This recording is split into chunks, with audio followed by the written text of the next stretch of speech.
Curious Vedanth, and welcome to my podcast.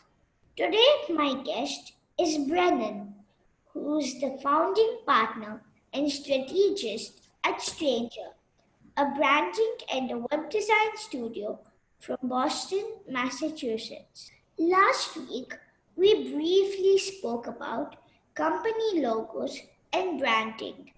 Because I love logos, this week we will go a little deeper into the subject. Hi, Brennan. Welcome to my show. Hi, Vedanth. Thank you for having me. You're welcome. I'm really excited, and I also really love logos. And I hear you know a lot about fonts. I do, yeah. I'm excited to talk about them. What a strange name, Stranger. I'm curious to know, why does your company have the name Stranger, and what does it do? I'll start with what we do. That'll help explain the name. We help companies with branding, and I'll get into what that means. And then we also help them with their websites. And so for branding, that means a big part of it is logo design, like what you've talked about already. But it's also a lot more. It's basically how a company is perceived by anyone who's encountering the company for the first time or really at any point. So it includes your logo, but it's also the type of font that you use, the colors that you use, how you talk about yourself. That helps people decide how to feel about your company. The name Stranger is because, well, a couple reasons. The main thing is that when a company is encountering another, or when someone's encountering a company for the first time, they are like a stranger. And just like when you meet a stranger, you have to form a first impression pretty quickly. And that's what we help companies do, is we help them form first impressions for anyone new who's coming to meet them. The other reason is that Stranger is kind of something, we wanted a name that you could talk about. And Stranger kind of fit that persona of, you can say, oh, you know, you can talk about Stranger like it's a person. Oh, that's Stranger, the company Stranger. How is Stranger doing? It's also fun to say, hey, Stranger. Interesting name, and I really like the way you came up with the name of your company, Stranger. Thank you. Can you tell me a little bit more about branding? Yeah, of course. So the main components that people usually think about when they first think about branding is a logo, the font or fonts, and the colors. There's also a lot more that goes into it. So there's the kind of words that you use, how you talk about yourself, who you talk to, and where you want people to find you. So some companies purposefully don't, operate that much on the internet. They only want people to find them in person. Whereas more and more companies operate a lot, or sometimes even only, on the internet. So that's a huge part about branding as well. And a really big part of it is that there's no universally good brand. There's no brand that's like good just because. It's always good because it meets a requirement of the business. So for example, a brand that is good for one company might not be good for another. Apple's brand is great for Apple, but it might not be good for BMW or for Lego or something like that. They need very different brands because they're different kinds of companies. So that's really important also, is figuring out what kind of company you have so that you can figure out what kind of brand makes sense. Does a company use the same font for everything? Like Google uses sans serif. Do they only use that same exact font? Yeah, sometimes it depends. So usually no. Usually companies will have, at least two fonts. Really big companies will have anywhere from, 3 to 10 fonts. But usually they are similar styles, and there's only really small differences. A lot of the times, regular people don't even tell the difference. It's all very subtle. But if you're looking for the different fonts, you can see where the differences are.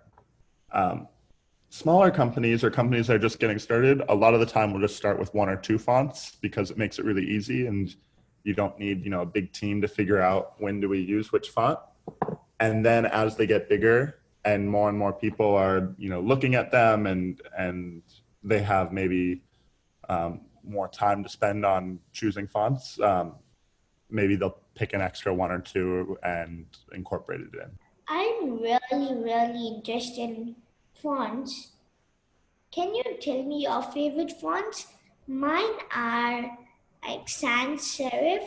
If you've heard of this font, Era's ITC, that's also one of my favorites. Like both of those are my favorite fonts. Even Cooper Black. Era's ITC. Oh, that's nice. Couple favorites. So most fonts fall into 2 categories. There's either sans serif or serif. And sans serif usually just means it's very clean. Like there's no big edges or anything. It's a lot of straight lines. And serif is more traditional. So like most books are printed with serif fonts. And there's little like edges on the fonts that make it sometimes easier to read. One of my favorite fonts is called Work Sans, and it's a sans serif font. And I use it with my company quite a bit. I've used it with a couple clients. It's really nice because it looks good when it's, big and sitting by itself, but it also looks good if it's just small and used as, you could write a book with it and it would look really nice. What are your favorite logos? And can you choose some interesting stories of a few very famous logos? So I have a couple favorites, and maybe I can tell some stories about them. Something interesting about logos is that, again, just like brands, it depends on what the company is for what makes a good logo.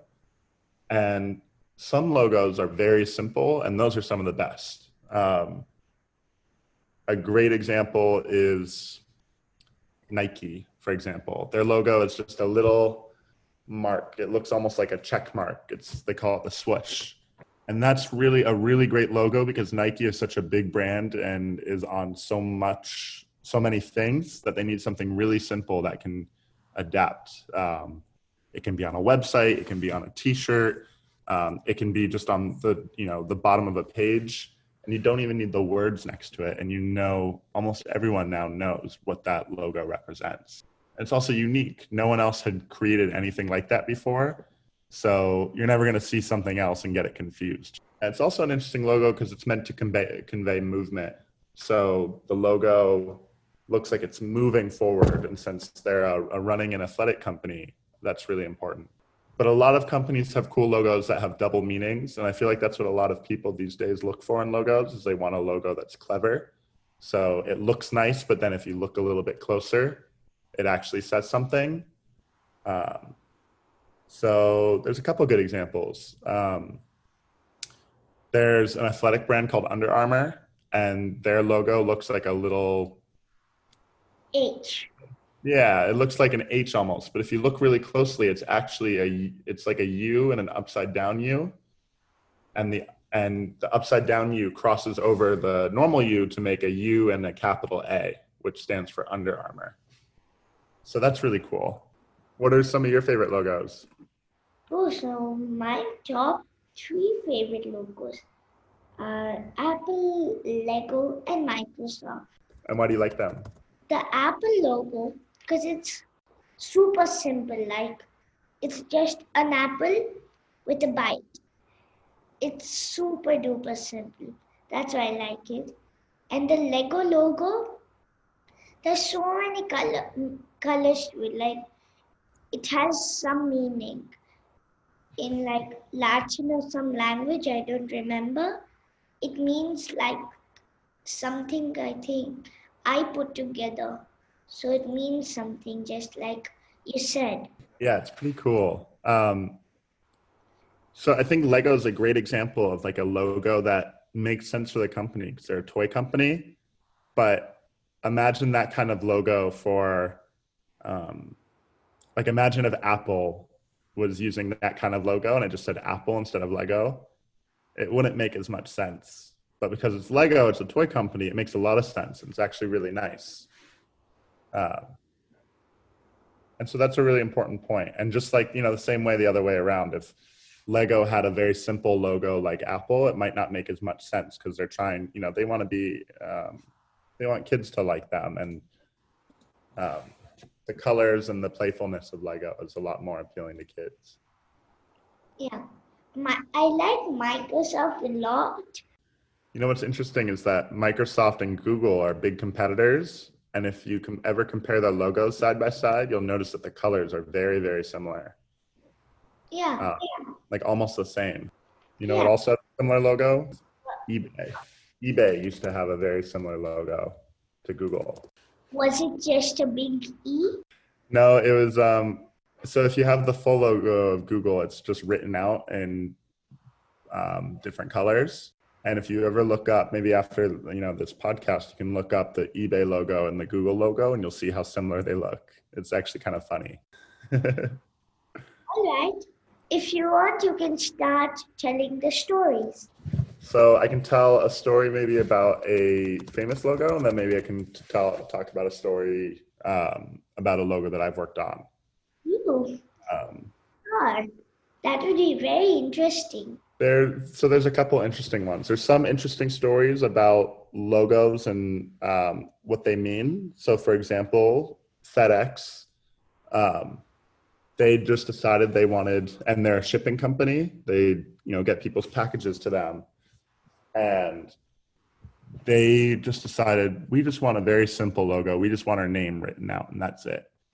And while the logo designer was working on that, he actually found out that if he pushed the words really close together, the space in between the E and the X in FedEx would make a little arrow in between it in the white space, in the empty space. And an arrow symbolizes, movement and going from one point to another.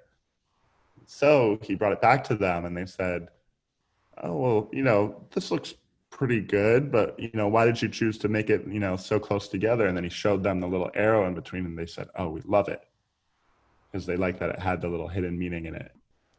Amazon has something similar where Amazon, they have a little arrow on the bottom and it looks almost like a smiley face with the words pointing from A to Z, because they say that they get deliveries from A to Z.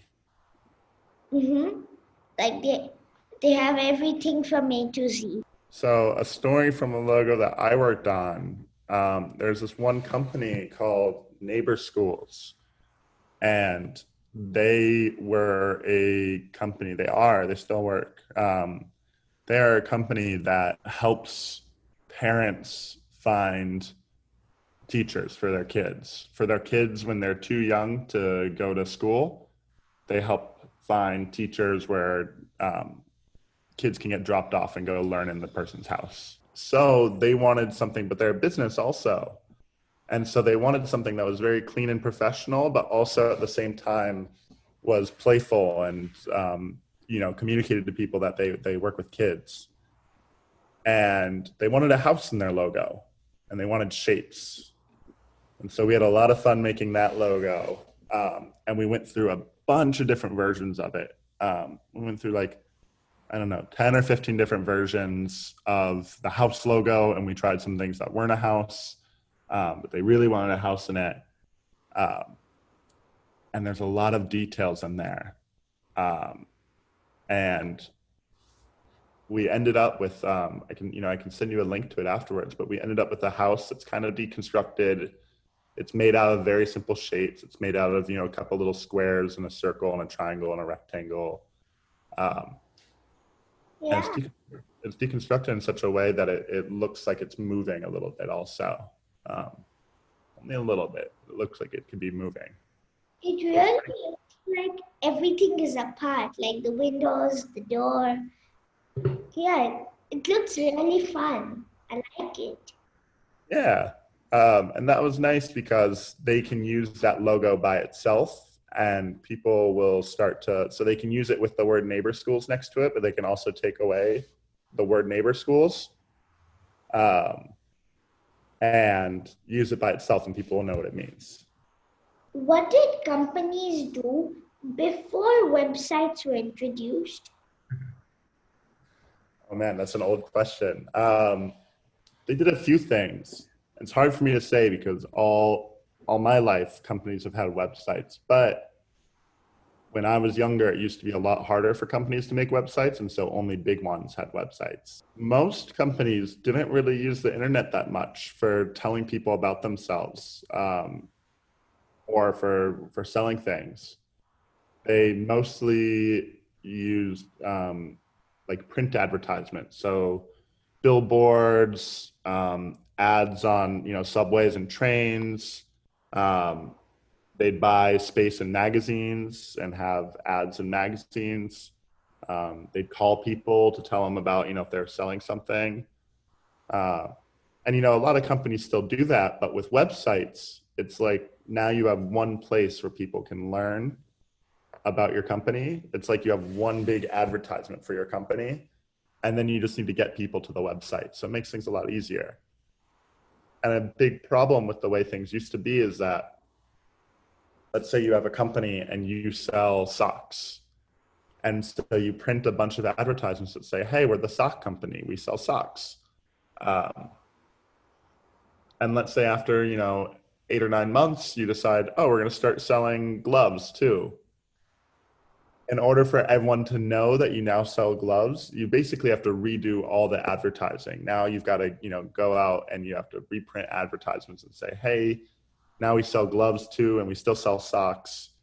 And you basically have to redo everything you already did. Whereas now, you just change your website. And so all the work that you're doing of getting people to come to your website, that all stays the same. And the only big difference is now that you tell people on your website, hey, we sell gloves too. And so it makes it a lot easier for companies to move faster and to introduce new things. Why do companies need websites? To advertise, but what else do they use it for? Yeah. Not every company needs a website. There's a lot of really great companies that don't have websites. They're usually, they're almost always small, but I don't want people to think that if you're going to have a company, you need a website, because that's not true. You could start like Vedanth right now. If you decided that you wanted to start making bracelets and selling them, you don't need a website to sell, your bracelets. You can start calling your friends and ask if anyone wants a bracelet and wants to pay you $2 for one. And after you sell a couple, now you've got a company. And a lot of people do that on a larger scale. A lot of people will sell their things. Like I have a friend who just started a company, and she sells clothes on Instagram. And she doesn't have a website, and she probably won't make a website. Similarly, I had a friend who had a company where he started on Facebook selling like accessories for phones. And then he moved his products onto Amazon, and he did all that before they even had a website.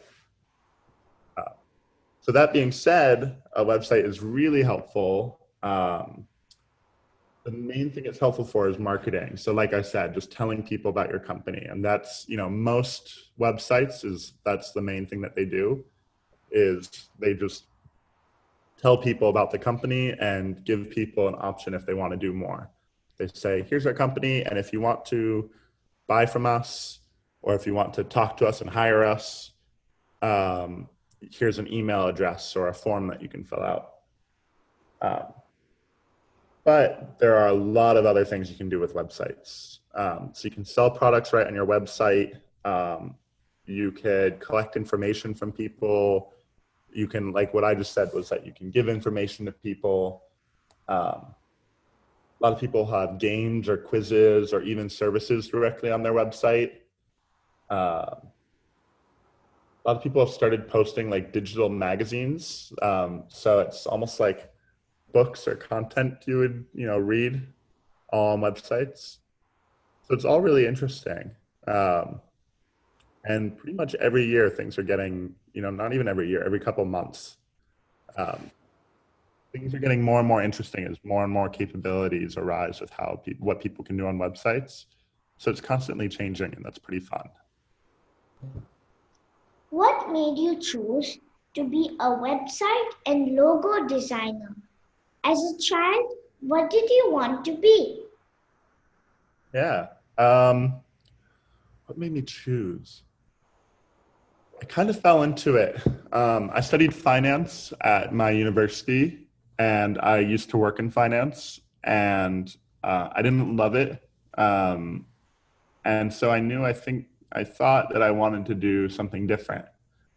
And then I met some people who were logo and website designers, and I started spending time with them and started asking questions, and they started teaching me how it works. And pretty soon, I had taken on projects with friends where I was just kind of following along and just helping out with things here and there. And that really quickly progressed until I was, doing projects myself and leading them. So I kind of fell into it, but I really enjoyed the work because it's creative and it's fun, and you get to solve problems and work with people. And it's really nice that I get some flexibility in that. A lot of jobs you kind of have to be doing the same thing all day, or kind of like sitting in one spot and doing things. Whereas this is, there's a lot more, every day looks very different. Sometimes I'm talking with clients and asking what I can help with, and we're talking about problems and how we can solve them.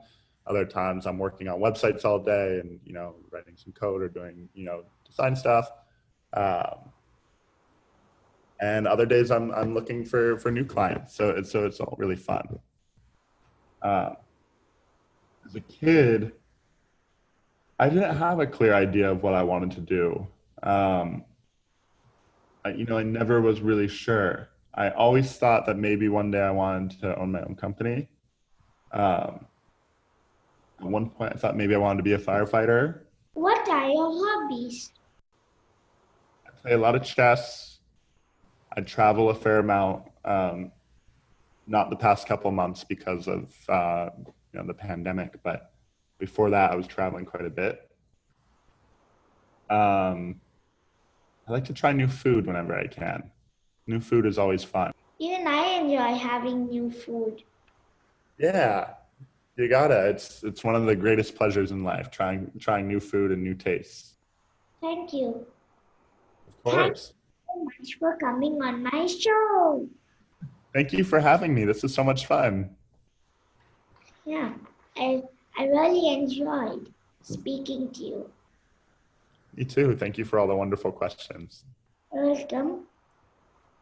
Dear listeners, follow my Facebook page, Curious Vedanth, to get updates on my upcoming episodes.